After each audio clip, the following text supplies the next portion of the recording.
Hi guys, and welcome back to Mastering the Canteen Cup Cooking series. Now, I'm Blackie, and I hope you'll stick around for a few of these recipes. But first, this is the recipe everybody wants me to do. When I did it the first time, everybody really lit up. And this is the most requested one I have had thus far. And we're going to make Canteen Cup Cobbler. Okay? Now, as usual, we will be using my PATHFINDER Canteen Cup set with the Canteen Cup. I will be using my little bitty, I believe it was MSR made the spatula. Several people have asked about this. And it is a spoon and fork, a spoon and spatula that go together set. Had this thing 10-12 years, so I got it at Walmart. They may still be available, I don't know. So I really like this flat little spatula, that flat end, for doing stuff on the very bottom and in the corners.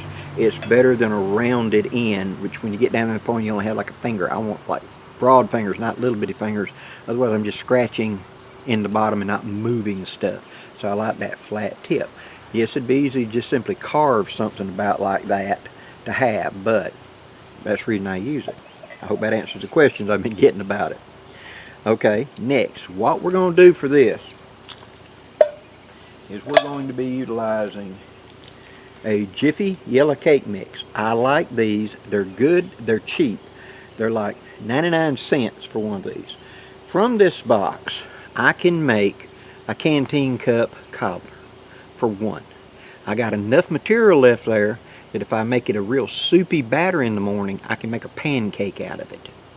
If I want to make a series of pancakes and then stack one, take a piece of aluminum foil and put the first one down, put a layer of icing, put the second one down, put a layer of icing, and stack it up like a big mac and ice the whole thing, I can do a cake in the field for a surprise for somebody in camp.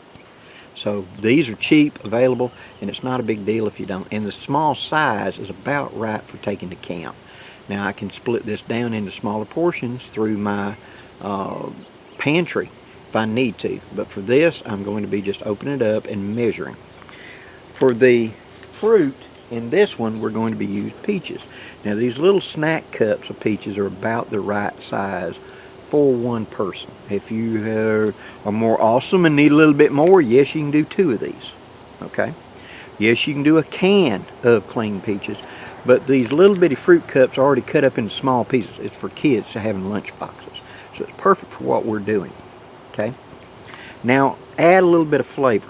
In plain English, what we're going to do is we're going to put the fruit in first with a little extra water. You'll see that. Not a lot, but a little. I want to dilute this syrup out just a little bit. And I want it to come to like a little low bubble, a little simmer, because I want to cook this fruit a little bit more. This is just diced up raw fruit. I want to cook it so it's tender, more like a cobbler as opposed to chunks. Okay, if you like chunks, that's great, you can do that, but I prefer to go the extra step. Now adding a little bit of flavor to that, back in the days when we were doing this from C rations, this is where I learned to do it, was you'd get the pound cake in C rations. For those young'uns, that was a long time before MREs. This stuff was made in the 60s, 50s, and 60s. That I was getting it eaten in the mid-70s. And the number one thing everybody wanted was the peaches, small can of sliced up diced peaches like that, and pound cake. And we'd take a bush pot and put like 6 of the pound cakes crumbled up and like 5 or 6 of the peaches in there, heat it up and make a cobbler. And then you'd add the sugar packet out of the C ration coffee set. So I'm going to add 1 sugar packet, okay? And we would put creamer out of the coffee into it. Now, this is just some great value creamer. I'm going to add about a teaspoon of creamer into it. It makes it have a little different taste. And yes, you're right. Could I use hazelnut? Could I use any of the flavors? I can change this up. Does it have to be peaches? No. It can be cherries, it can be strawberries, it can be whatever pie filling that you want to get off the shelf. Apple, I've made that before. Blueberry, you just need to dilute it a little bit. If you buy pie filling, it's thick. You want to dilute it with a little bit of water so it will simmer. Okay, again, to cook the fruit a little bit before you add in the cake mix. Now, when you add in the cake mix, it is not going to turn into a cake. It's going to turn into something like a batter. And that's the reason we need to simmer it a few minutes on low to cook that batter. Because if you just dump it in and stir it up, yeah, in 30 seconds it's combined. It's hot, ready to go. It may upset your tummy. Some people are a little upset. Remember they tell you don't eat raw pancake batter, don't eat raw cake batter, stuff like that. Some people's stomachs does not agree with this. So I always simmer mine for several minutes to cook that batter. Okay? You'll see the end result. But we're about to do all this step by step. But I always want to give you this overview ahead of time so you see what's coming and you can be prepared. So, ingredients. Whatever kind of fruit you want to do. 2, whatever kind of cake mix you want to do. I have, for little girls in our group, our larger living history group, back in the days when there was a cartoon on Cartoon Network called the Powder Puff Girls, I made Powder Puff Dump, which was strawberry, cake mix, and cherries, and they loved it. You know, you can combine whatever, blueberry and chocolate, whatever it is. That's the reason we practice at home. And by buying these cheap cake mixes and practicing at home, we'll work out our own recipes. I just happen to like the peach one best. I have good friends that prefer the cherry one, 5-to-1, or blueberry. But you just got to figure out how you're going to do this in the field. Okay? Pre-measure it somehow, seal it up in some sort of container. One of them seal a meal. So if you're dipping out of a bigger can of cake mix, a bigger can of cake filling or pie filling, you can shrink wrap it down or even can it in one of them small little mason jars. That'd be a way to carry it. It's all about getting it from home out here to the field. Okay, one more thing we got to talk about. I'm sorry. This recipe is very heat sensitive, very easy to burn. So remember just a couple of videos ago we talked about regulating heat coming on and off. Okay. I'm going to be using a Trangia for this. You can be using whatever heat source. You just got to realize you got to keep the heat low. I want it simmering, fully warming.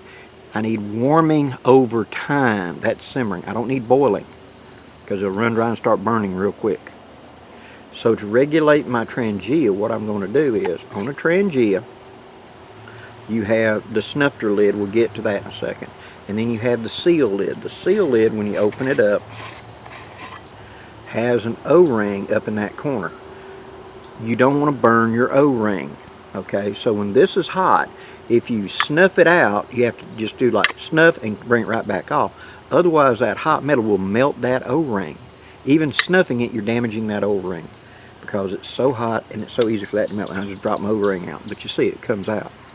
Without, you can take it out and you can smother it that way to put this out. This one, on the other hand, set that down without spilling the fluid out of it. Go ahead and pick up my O-ring before I forget about it. This is the simmer ring. Now I want you to notice something. Right here, there's a tab. You can lift that tab up and see how it pops up. See that air gap right there? When you swing this open, it's laying flat on that edge. Okay. The object of the game, like I've showed you in videos before, is I can regulate this down and put it onto it to regulate how much heat I've got coming out. I can take it down to where it's just a little sliver like that for really, really slow simmer. But notice that little tab right there. If you go to puck it back and you go over here and it's puckered up like that, from the overhead you think you sealed it off, but it's actually open, see? See the light through there? Flame will still come around that, and since alcohol flames are invisible, you'll drop this on there thinking I put it out, okay? And you go and eat your meal, and these fully fueled can run about 35 to 45 minutes, depending on which one. Mine will run about 35 to 40 minutes. So you're done eating and you think, well, it's good and cool now, and you do that, and that sucker's been burning. That sucker right there will brand you. So make sure that tab is down if you're trying to snuff it. Always, if you're going to drop it on there and snuff it, look up there and make sure that thing is fully down and not pucked up like that. Okay, that's just a little safety thing. Put it down. Now for this, I'm going to start it out. I want it about halfway, just about half of that opening. Okay, so I'm going to get it going, let it come up to a bloom, and I'm going to drop this on. That'll regulate my heat down to about where I want. Then I'll sit my fruit, my water on there. I'll be right back with you and I'll show you. Okay, I'm going to put my Trangia centered up. We're on my little metal top table. That aluminum, the bungee cord is on the side. So this is way away from, right in here is where the bungees are. Right there is the bungee. So I don't have to worry about this melting the bungee in the plate. Okay. Next, and I had somebody ask about that, because you can actually see the edge of the bungee right there going through. So I'm well away from that, and this aluminum will dissipate heat fairly well. And Trangias get warm, but that bottom stays relatively cool, we'll say. Now to light it, I'm going to take my finger and I'm going to dip it in that fuel. I use denatured alcohol I get out of the paint department. Get a gallon for a cheap price. On this hand, I'm going to use this hand to run my lighter, and that lit it. Hold your hand way over it and make sure it goes. I'm going to let that go for just a minute so it will begin to bloom and heat the whole thing up before I put this on it. Okay? While I'm waiting, I'm going to take my fruit, that clean canteen cup. I'm going to pour the juice out into the cup before I finish tearing it up so I don't sling it all over me. There we go. Moving that out of the way. And as you can see, that covers the bottom with fruit. I'm now going to add just a dash, that much more water, to help dilute it down just a little bit. Now I'm going to sprinkle in my sugar all over the place. I'm going to add just about a teaspoon of powdered creamer to it. Stir that up good. You see my Trangia is now bloomed. Now I'm going to go and set my dampener on there. And I'm going to put my stove on it. Now I've got a pair of gloves because in the Pathfinder set where it's got these standoffs, it does allow heat to come out all the way around, and that means that it might get the handles hot. So I want to be able to grab these handles, so I brought my gloves. Now we're going to let that simmer for just a minute. Stirring up, make sure that creamer is fully integrated in there. So that sticks.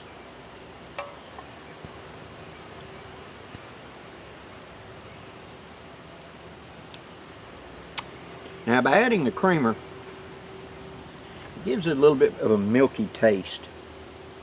Not overly, but it allows me to influence the flavor where it's not just the taste of the peaches or whatever. There's some other. Cinnamon would be real good to add to this. Just whatever you want to add to it to add in the flavor. I got a good constant uproar of heat there.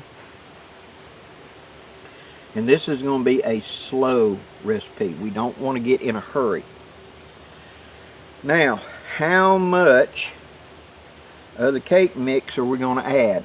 I do it as an equal volume. So that cup that fruit came out of, I'm going to tear that little liner out of the way, that little cap out of the way. And I'm going to use this to measure my cake mix for how much to put back in there. Add in my cake mix.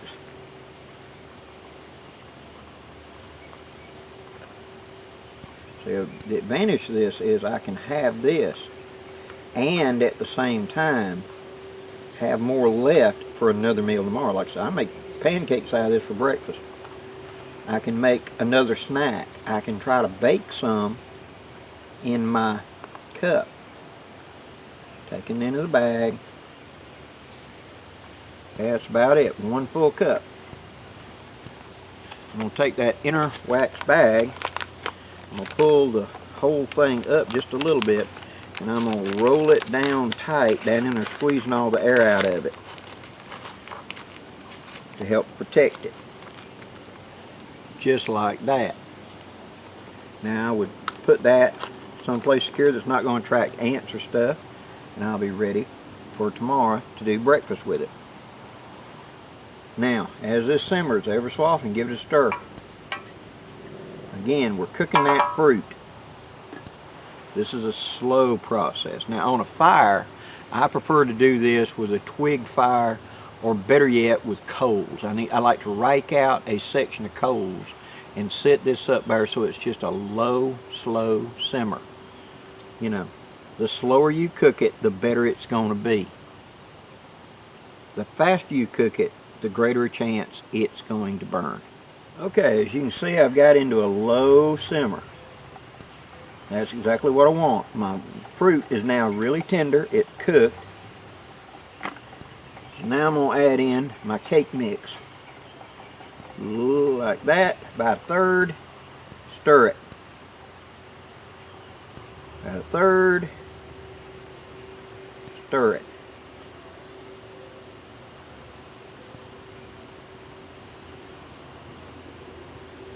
Yeah, it's fluffy, kind of like a Julius or something. That's what we want. Don't want any clumps. Get that out of there.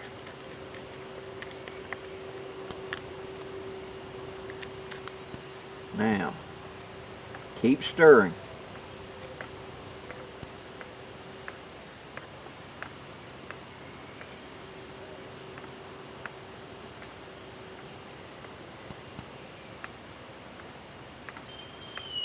Cobbler is cooked slowly. That's what we want. So what we're doing now is we've got the fruit and the syrup and all and the flavor. Now we're cooking the cake dough and turning it into this treat. We don't want it to burn, so we constantly got to keep stirring it. And you'll feel it getting thicker. Initially it's kind of like watery grits, but it gets thicker and thicker, and it gets to be like you're doing, you know, oatmeal or something. When that happens, you're going to be ready to take it off the fire. Now I'm going to set that right there. When the spoon will stand up in it, you know you're awful close. So now I'm going to put my glove back on. And we're going to take it off the heat.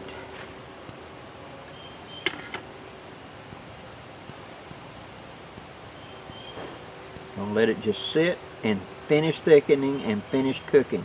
There's enough thermal energy in it now to complete it. You just constantly stir.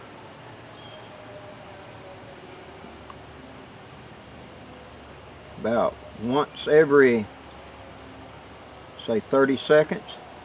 Set it back up on the heat for about 15 seconds. See, I'm instantly getting some bubbles. That tells you I'm not losing much thermal heat.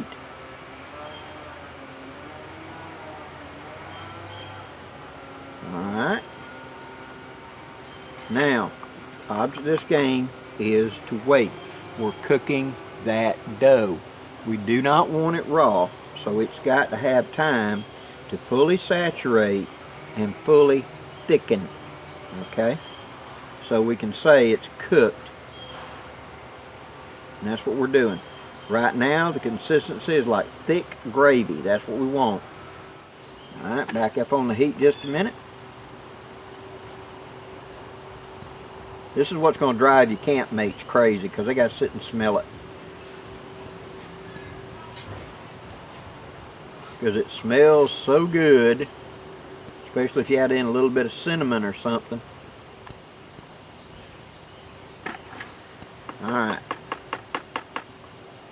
When it's thick enough that you can turn the spoon upside down and roll it over and there's still stuff in it, that's done. Now we're going to put out our fire.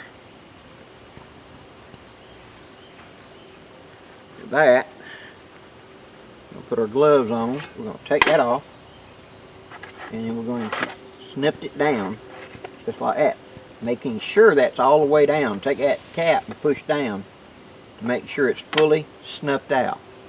That's the reason we bring a pair of gloves to camp for cooking. Old cheap dollar store gloves. Notice I got a hole right there. That could be bad if I grabbed the handle wrong. So this is about time to replace this set. Don't want any holes in your fingers when you grab, or you will grab that hot handle at the wrong time.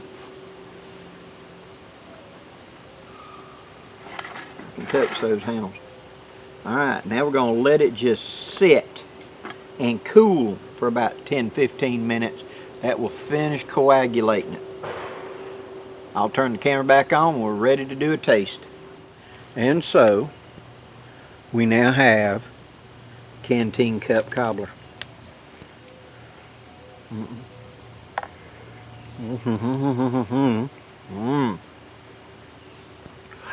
Good, and it's hot.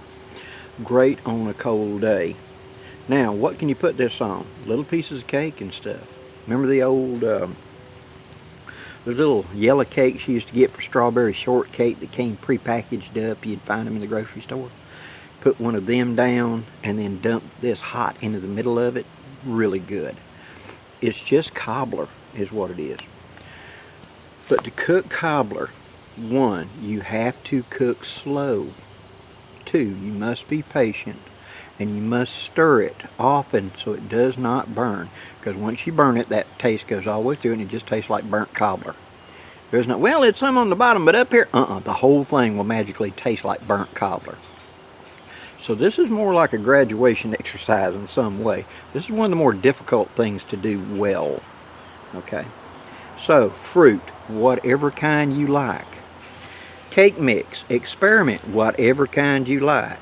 Additives, cinnamon, sugars, brown sugar, whatever. Practice at home until you work out the recipe that you like best. How to tote the fruit. If I'm paring it down from a big old can, because I don't need that much, one of those small, I mean, you know what I'm talking about, little small jelly jars that you can recycle and put the stuff in to carry in camp if it's not the heat of summer. Or these little fruit cups like I just showed, those are ready to go, don't need any refrigeration, you can carry them. And they make those in peach and pineapple and mixed fruit. So you get grapes and everything else mixed in. So there's 2 or 3 choices in that. So any kind of pie filling. Now can you do it with just fresh fruit? Yes. So if I had a bunch of blackberries, let's say that I can pick, I can put them into the cup, add water, add sugar, add that creamer, add whatever I want, bring it to a boil, boil it for 5 or 10 minutes until everything's good and soft and ready to go, and then add the cake mix. So I can make it in the field. The cake mix and whatever fruit is the secret. Slowness, controlling your heat is the secret to doing this really, really well. Now, when you're done, you know, and I only make up about that much, that's about all I can eat in a sitting. If it's wintertime, you can put this into some sort of container and keep it for tomorrow. Okay. Summertime, no, it'll go bad overnight. So if you don't have refrigeration in a cooler, if you're camping, truck camping, and you've got a cooler, yeah, you can put this out in a container, put it in the thing, and tomorrow be able to have cold cobbler or warm it back up. You can do that. It's a great trail treat to have in camp, is some nice warm, filling, sweet dessert. There's tons of these instant meals of where you put water in and it's beef stroganoff, it's chicken and dumplings, it's whatever. But being able to make a dessert out here, that's a real advantage. Hope you've enjoyed this video, guys. If you have, please hit that like, share, and subscribe. I'd really appreciate it. Until next time, guys, I'm Blackie, wishing you safe journeys. Have a great day, guys.